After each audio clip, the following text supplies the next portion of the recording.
O mayong buntag mga lods. So niata karon diri sa area sa tong Kauban lods diri sa Babuyan.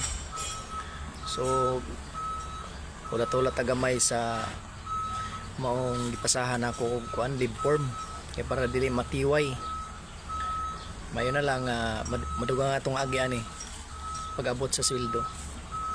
So alas 6 na ang atong out gaina. So napaabot ako ng tama alas 8 kaya alas 8 pa man maabot ang gihatagan ako sa leave form. So wala man din na pirmahe di atong ikas pag leave na ko nga naa naman ta na si sir.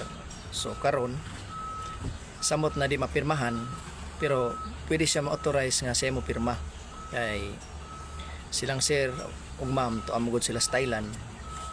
So nag trip sila dito. So paabot ani mga lods.